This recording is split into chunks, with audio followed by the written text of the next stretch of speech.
Big day. Big day. Thank you.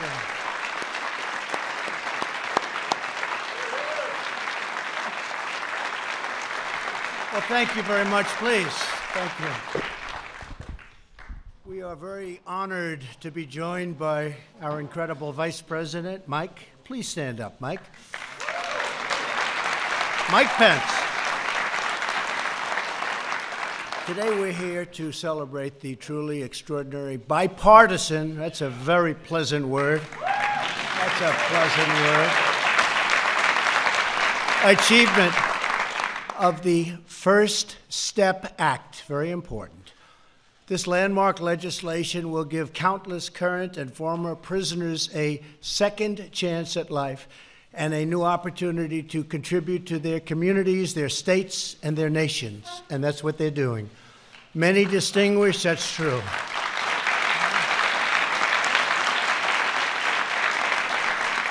Many distinguished guests are here with us for today's really, this is a ceremony that's something that's very special, and I want to just recognize a few of them. Attorney General William Barr, thank you.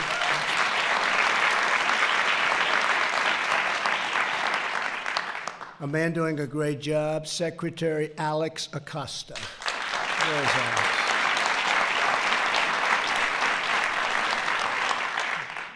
Ben Carson, Ben, HUD. Setting records over at HUD. Really good, Ben. I'm proud of you. Secretary Rick Perry, former governor of Texas. And I have to say, Rick really pioneered what we're here for today. He was an early advocate and has done a great job in a lot of ways, but as governor of Texas also, an early pioneer of what we're doing today. Thank you, Rick. And a very special thanks also to members of Congress. We have with us Senators Chuck Grassley. Where is our Chuck? Chuck. Thank you, Chuck. I'm glad I found him. I'd be in trouble if I didn't find him.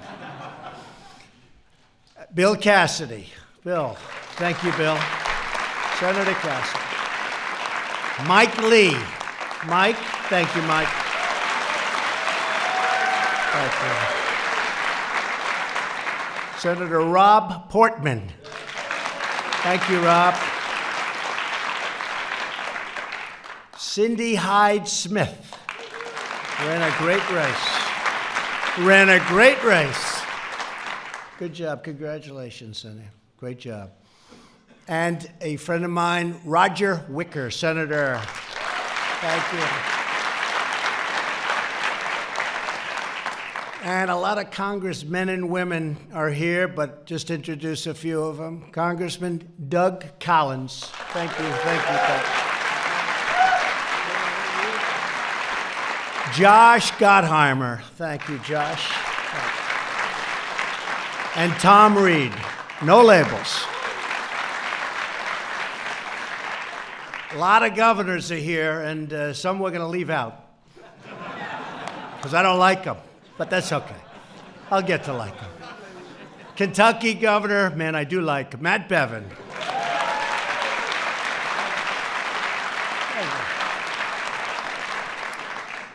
An incredible guy, a friend of mine and all of us for a long time, and he's going to be leaving the governorship one day soon, and we're not going to be happy about that at all. Phil Bryant, fantastic governor. He is a fantastic governor, and he built the African American Museum, and it's one of the best jobs I've seen in a long time. A lot of money, but under budget and ahead of schedule, right, Phil? And he was proud of that. You don't see that often in government. North Dakota Governor Doug Burgum. Doug? Thank you, Doug. And Mrs.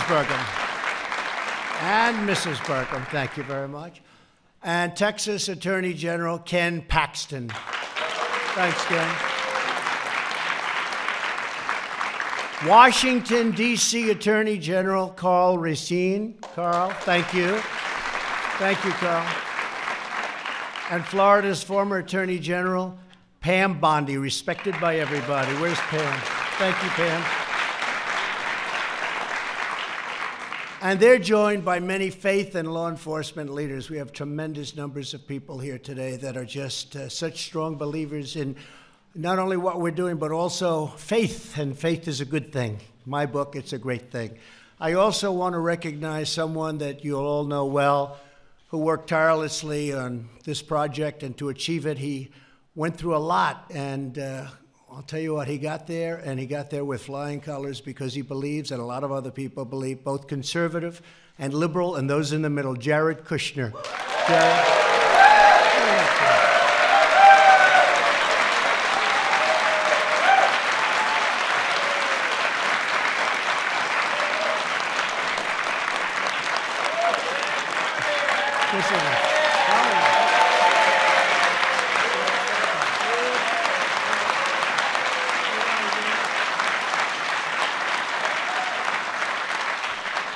And he did not want me to do that because I saw this beautiful line, and he didn't want it, but other people did. They insisted that I do it, and it was real easy. But, you know, Jared had a very easy life. He was doing phenomenally in New York, and everything he touched is turned to gold. And then one day he said, I want to come down and I want to have peace in the Middle East, and I want to do criminal justice reform, and I want to do all these wonderful things.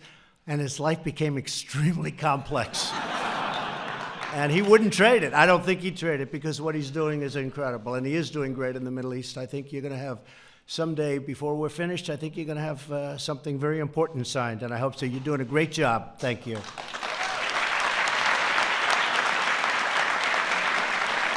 So many people said, in fact, I guess we could say, almost all people said, that criminal justice reform would never pass. But we came together as a group, we worked across party lines, and we got it done. And it's an incredible thing when you see some of the people here, so conservative, and then some so liberal. And we just have a lot of great people. They came together, they knew it had to be done. As president, I pledged to work with both parties for the good of the whole nation, and that's what it is. It's for the good of the whole nation, and it's something that is so important to me in terms of this and lots of other things. And it's happening slowly but surely. It's all happening. The more I met and spoke with those involved in our criminal justice system, the more clear it became that unfair sentencing rules were contributing to the cycle of poverty and crime like really nothing else before. It was time to fix this broken system, and it's a system of the past, and to improve the lives of so many people. And you look at the safety and all of the things that are happening now as a result of the first step. As an example, nonviolent prisoners will have opportunities to participate in vocational training, education, and drug treatment programs. When they get out of prison, they will be ready to get a job instead of turning back to a life of crime. Right?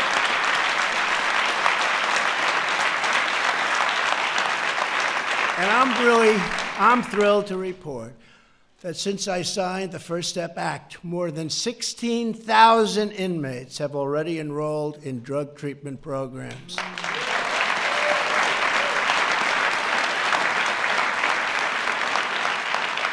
And my administration intends to fully fund and implement this historic law. It's happening, and it's happening fast, and it's a lot for some people to understand, and as soon as they understand it, they say, wow, why didn't we do this a long time ago? And some of the great governors that are here with us today have already implemented it, and they were a step ahead, and now they're going a step further.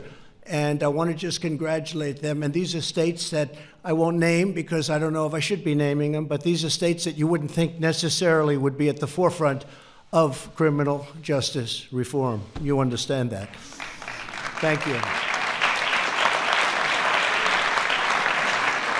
The First Step Act serves as a model for criminal justice reform as the state level and all over the state level, all over every aspect of what we do, and throughout many states that are following our lead and already moving similar legislation forward. Many of them are, including Arizona, Florida, Illinois, Missouri, and Mississippi. The First Step Act also ensures that those in prison are placed closer to their families and home communities so they can have that communication that they need, greatly easing their return to society. It's really important. Really important. And finally, the law rolls back provisions of the 1994 Clinton crime law that was so devastating to so many and that disproportionately impacted the African American community. Nobody believes how much, and now they understand it. In less than 4 months, more than 500 people with unfair sentences have been released from prison and are free to begin a new life.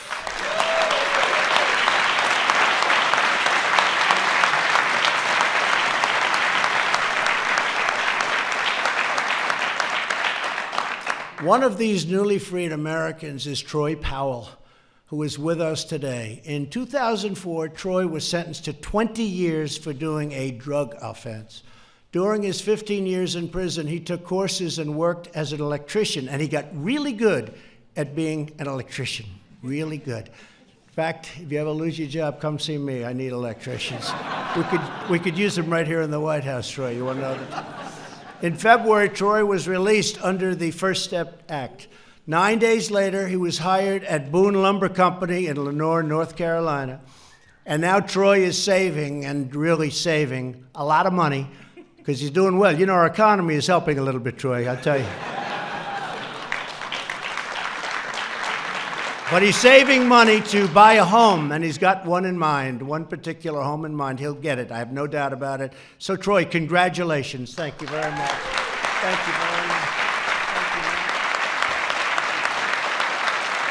You want to say a couple of words? Yeah, sure. He didn't know about it.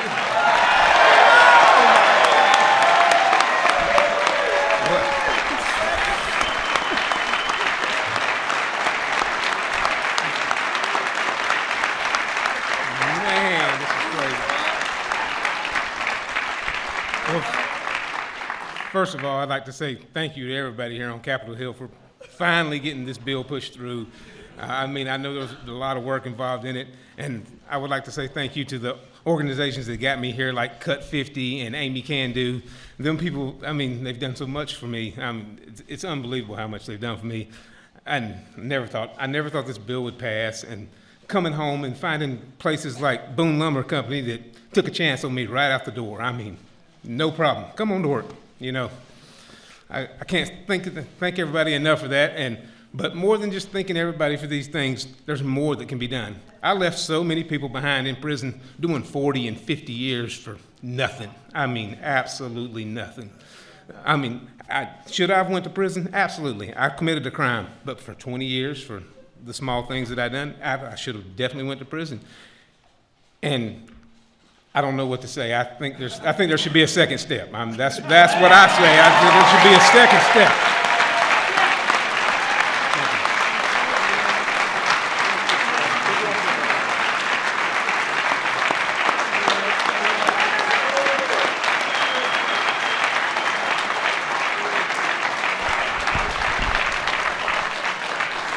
Now, could I have said it better than that? His statement about so many people, and that's true. So many people are there that really are serving 40 and 50-year sentences for things that you wouldn't even believe, that some people wouldn't even be going to prison for today. So I just think that was incredible. And don't worry, I'm going to ask a couple of, but none of them know they're going to speak, and that makes it, that usually produces a much better speech. We're also proud to have with us on stage 5 more Americans who have been released under the First Step Act and transformed their lives. And that includes Gregory Allen. Where's Gregory? Gregory. Hi,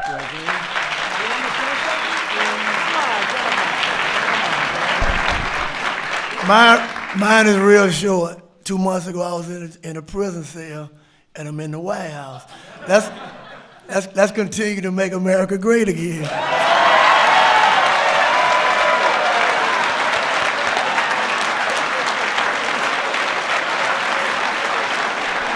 That's great.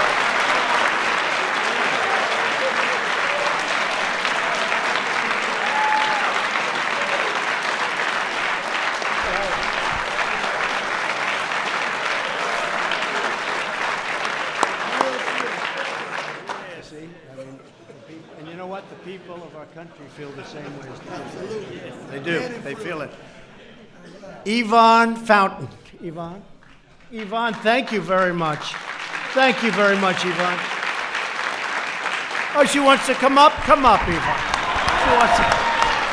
She wants to come up. Come on, Yvonne. Thank you so much. God bless you. I love Thank you. I just want to say I am so grateful. First, I want to thank God because God got me through a lot in prison. Yes, I went to prison. I did my time. I was good the whole time. I worked. I stayed out of trouble. I programmed. I did what I need to do. When y'all passed this, I could have fell through the floor. Because I had been waiting for years and years for them to pass that mandatory minimum. That's a hard thing. But I'm grateful.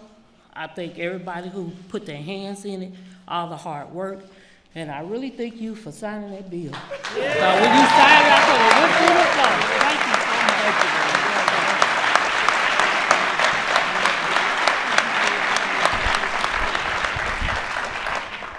April Johnson.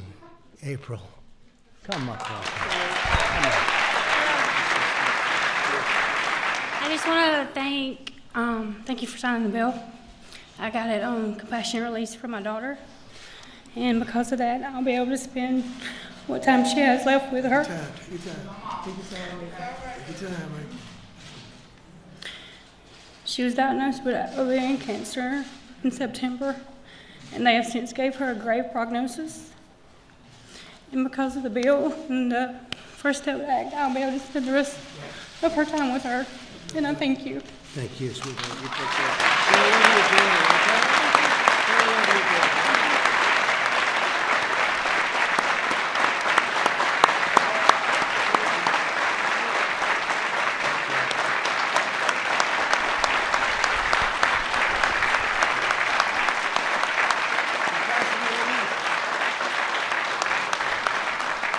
Thank you very much. Beautiful. Catherine Tony. Catherine? Catherine, I thought that was you, Catherine. Come. Good evening, everyone. First of all, I would like to thank God. Then I would like to thank the President for signing the bill. I also would like to thank Jared. I'd like to thank Van Jones, Jessica Jackson, Cut 50, Amy Pova. I would also like to thank Harry Jackson, Bishop Harry Jackson. He's been great through my release. I would like to thank Jared for calling corporate of Walmart, getting me my first job in 16 years.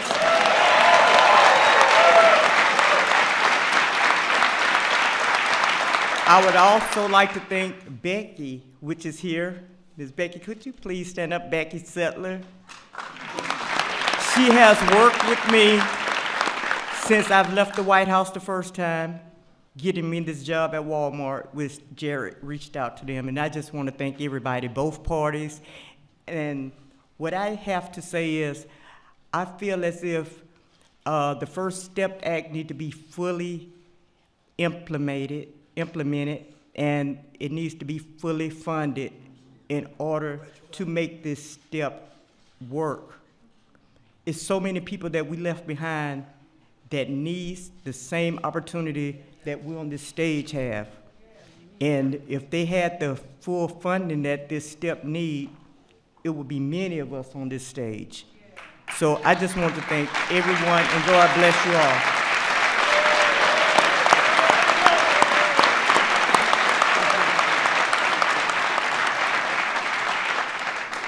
And a man who's actually become much more famous than me or anybody else in the room. His story is an incredible story, and it's been inspiring. And I'd just like to introduce quickly Matthew Charles. Matthew. Come here, Matthew. Thank you. I'm truly humbled. Nobody can be more famous than you. I'm truly humbled. I'm grateful. I'm thankful. Jared, the President, thank that you were insisting about getting this bill passed and signed. When it stalled in the Senate, and you informed Mr. McConnell you wanted to actually do this before that Senate and Congress went out. I'm always remember that. So I'm just humble, thankful. In all, I'm still pleasantly overwhelmed, and it's an experience that I never forget. Thank you.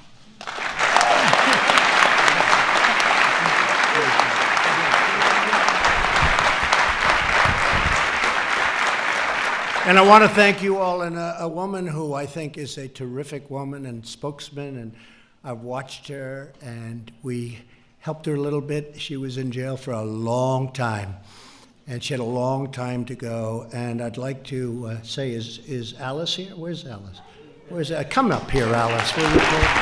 Alice Johnson. Alice Johnson, come.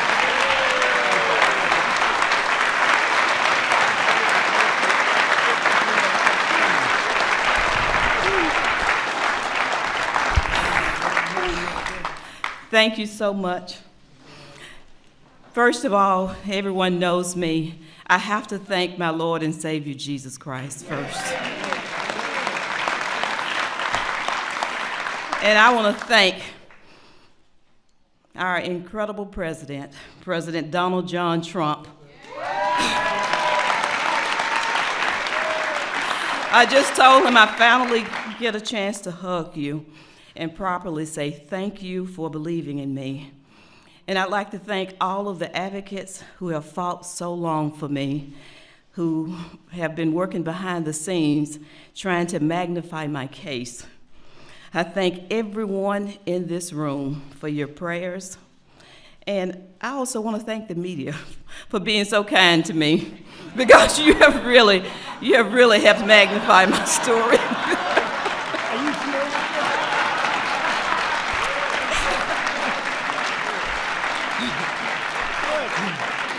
But thank you.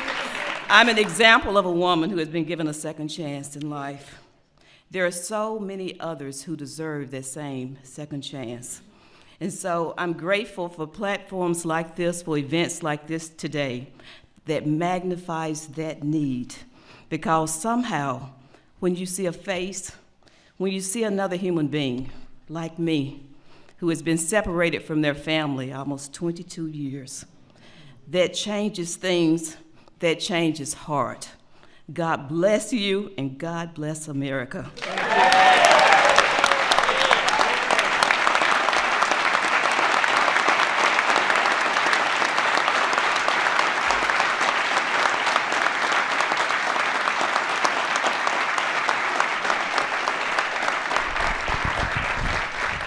Thank you, Alice. You know, when you said, Alice said, I want to also thank the media, I sort of bent over and said, are you sure? She said, and I do too. I think it's fantastic. That's great. And a couple of people, Van Jones, please stand up, please.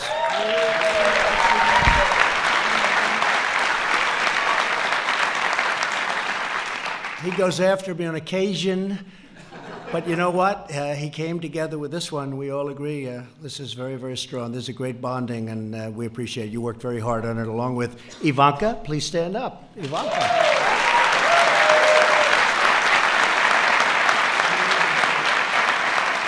And Charlie Kirk, stand up real fast. And Matt Schlapp, stand up real fast.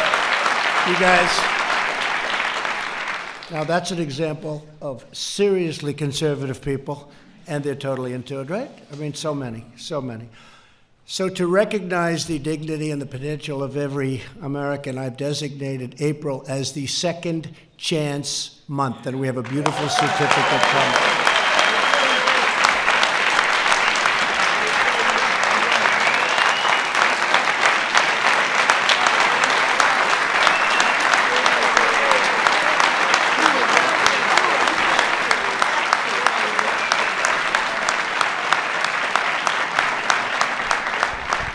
As a result of our incredible economic turnaround, we had a big stock market day today, so that makes it even better, but a big day. There's never been a better time for those who need a second chance and they get a fresh start. It's so incredible to see people coming out of prison. They've done historically, as you know, very, very poorly, oftentimes having to go back because they come out, they can't get a job. Nobody wants to hire them because they were in prison. And because the economy is so strong, they're getting an incredible start, as we say. And it's also maybe even more incredible to see what the people that are doing the hiring are saying. They are in love with what's happening. They're hiring people that are great, and they're letting everyone know it. Everyone know it. Pretty incredible. So the good economy is really giving them a chance, and a second chance, and in some cases really a third chance. And they're working out, I can't say everybody, but the word is that it's been terrific. It's been just terrific. Employers all over the country are helping out, and Walmart has been a big factor. Ivanka, I know that was through you, and other of the major companies, but also smaller companies, and the results are incredible. They're just really good, and we're very, very happy about that. So congratulations to everybody in the room. Since my election, we've created more than 5.3 million jobs. Unemployment has reached the lowest rate in more than 50 years. Last year, a record 73% of new jobs went to people who were out of the labor force, totally out, and now they're coming off the sidelines and going back to work.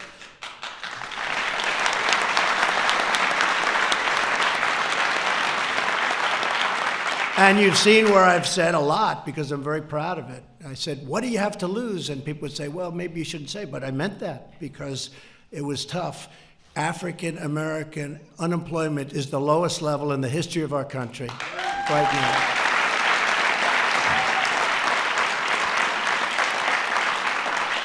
And that goes for Hispanic American, Asian American. Women are very close. Women are at a 64-year low.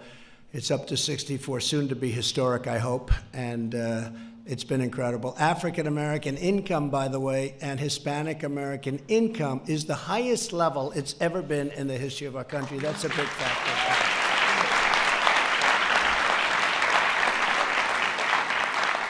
But to take advantage of everything, those with criminal records still face many barriers toward gainful employment. When Catherine Toney was released in February, she had difficulty finding work due to her past record. She applied to the local Walmart in Daphne, Alabama. As part of our pledge to America's workers, Walmart is looking to change its hiring practice. It has already started very strongly and is hiring a lot of great people, and some are getting a second chance and some are getting a little bit more than that. And I want to thank Walmart, and I really want to thank some of the big companies of our country. They're doing an incredible job. What they're doing is, I think even if you go back, Van, 5 years, 10 years, you go back just a short while ago, nobody would believe what's happening with respect to exactly what we're talking about today. Very few people would believe it. So we're very, very proud. They interviewed Catherine. They were really impressed by her resolve, her ability to speak so beautifully. She'll probably end up running for office. And 2 weeks ago, she began her first day in the job, and I have no doubt she's going to be very successful, and she'll do a terrific job. So, Catherine, we can't wait to see you and all that you achieve over what will be a long, long life, and we appreciate it very much. We appreciate it very much. We look forward to that. Americans with criminal records are unemployed at rates up to 5 times higher than the national average. Today, I'm announcing that the Second Step Act will be focused on successful reentry and reduce unemployment for Americans with past criminal records, and that's what we're starting with today.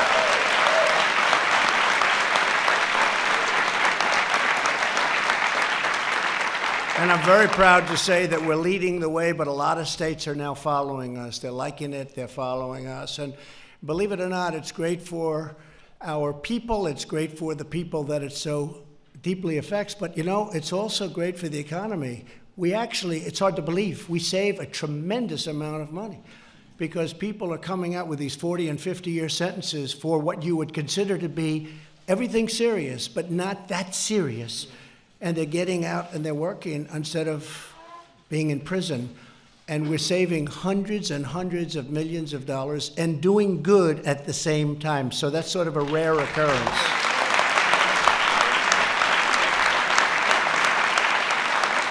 Our goal is to cut the rate to single digits within 5 years, and I think that's very, very achievable, especially if the economy keeps going the way it is, and we're going to keep it going the way it is. When we say hire American, we mean all Americans, including former inmates who have paid their debt to society, and they've paid it, in many cases, more than many of the people that we think of in our society. They have really paid their debt. Our bond with our fellow citizens is what stitches us together as one united nation, sharing one common destiny. We will achieve our goal by encouraging employers to adopt second chance hiring practices. That's a movement that's very, very in vogue, but when I say in vogue, it's something that's happening, and it's happening all over. And again, we're going to lead that way, but we are really being studied by a lot of great governors in a lot of states, and some are even with us. I don't want to let them get too far ahead of us, because I would hate to have that down. We came in second. That's no good. But they really are. They're doing a fantastic job at the state level. We're also making it easier to work by removing obstacles to securing housing and driver's licenses and occupational licenses. And we're promoting mentorship through proven programs such as prison fellowship, something that people really find very important and very good.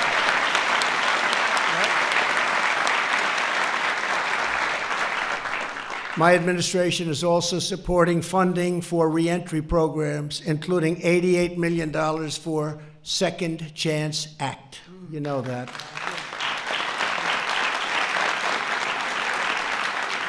And an estimated $28 million for the Pell Grants pilot program. Great, great program. And really, I think maybe more than anything else, we're now proving that we are a nation that believes in redemption.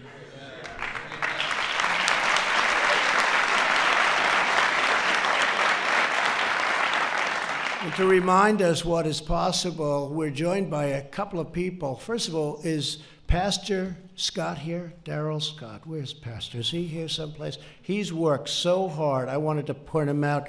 Darrell, thank you very much. Thank you, Darrell. Darrell Scott, thank you. Worked so hard. Every time I see him on television, I say, I don't want to go against that guy. He's a tough pastor, a good friend. And also a man who has served time in federal prison, but today he's with us, and he's now a professor of law at a place called Georgetown University, and one of his students happens to be my daughter, Tiffany. So Sean, hey, could I ask Sean to come up, please? Where is Sean? Are you here? Where is Sean? Sean, come up.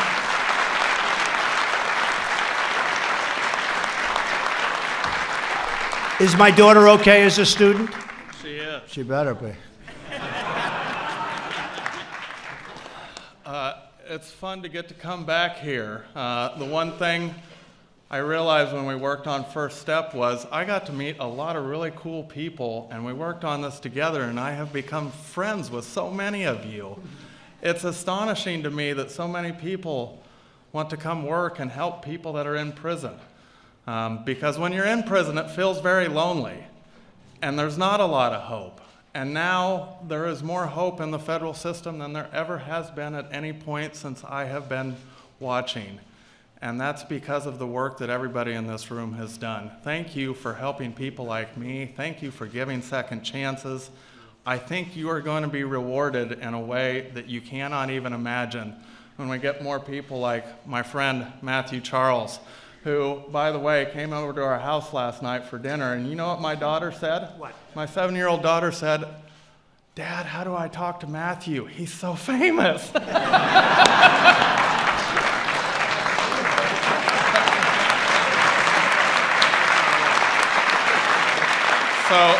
So thank you, Mr. President, for your leadership on this. You have gotten things done that has taken decades of work from a lot of people in this room, and to see the fruits of your labor, it's just amazing to watch. Thank you, sir. Keep up the work.